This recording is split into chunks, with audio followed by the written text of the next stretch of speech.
Speaker, democracy, the bedrock of this great country, relies on the informed choices of an engaged citizenry.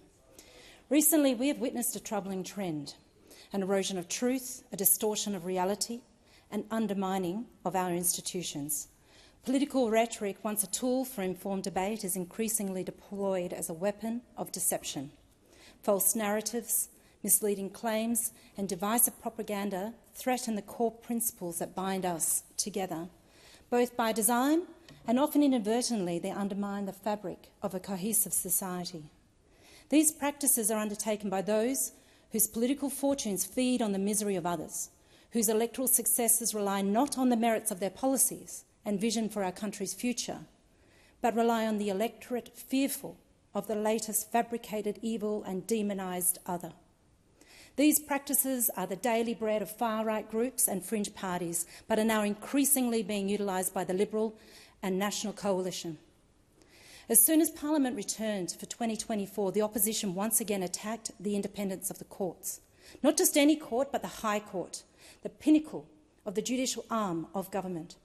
They, moreover, persist in undermining national security by spreading misinformation in relation to the government's border security policies. Having given up on prosecuting the case for not providing income tax relief to working Australians during a period of increased pressure on household budgets, the opposition have returned to what they encouraged by their allies in the right-wing commentariat believe to be their strength, the politics of fear. And they don't mind if the truth gets in the way. Politics is a contact sport, and I get that, and I'm willing to take as good as I give. However, when the opposition leader, in the pursuit of fueling a political brawl to give his cheerleaders and surrogates talking points, went on to what can only be described as an attack on the independence of the High Court, I am compelled to call it out. An attack on a fundamental pillar of the Westminster system, the separation of powers, is an uncomfortable warning sign that the fundamentals of our democracy are being eroded. For him to suggest that our government is somehow derelict in its duty by following the rulings made by an Australian courts is absurd.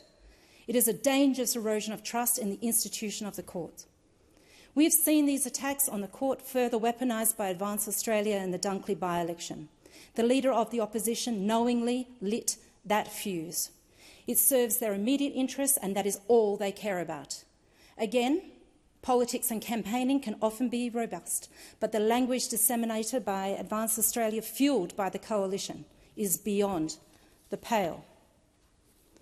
And there's more. At the end of the sitting week, I flew home to the electorate of Hasluck, only to awaken Friday morning to another bout of divisive and insightful rhetoric from the opposition leader, this time on the arrival of a boat on the remote northwest coastline of Western Australia.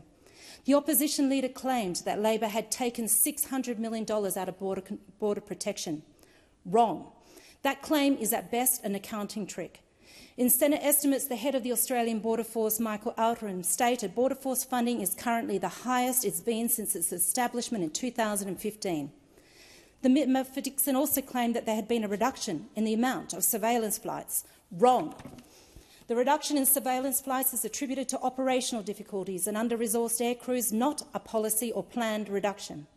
Senior officials of the Australian Border Force not only immediately corrected the record in relation to funding, but reminded politicians that any suggestion that Operation Sovereign Borders policies or practices had changed is incorrect, and those type of comments could be exploited by people smugglers looking to lure their next victims.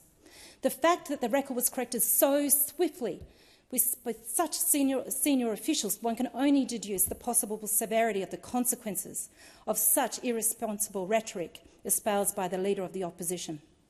The danger is not only the spread of falsehoods in the present, but in the erosion of trust over the long term.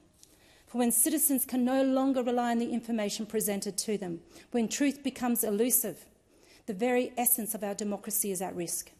Unity falters, and our shared values are overshadowed by the fog of misinformation. To quote some advice from the Turkish journalist and author Ece Temilkuran, to Western societies which tend to think their foundations are stronger than Turkey's and better able to resist right-wing populism, she warns that the final takeover does not happen with one spectacular Reichstag conflagration, but is instead an excruciating years-long process of many scattered, seeming insignificant little fires that smoulder without flames.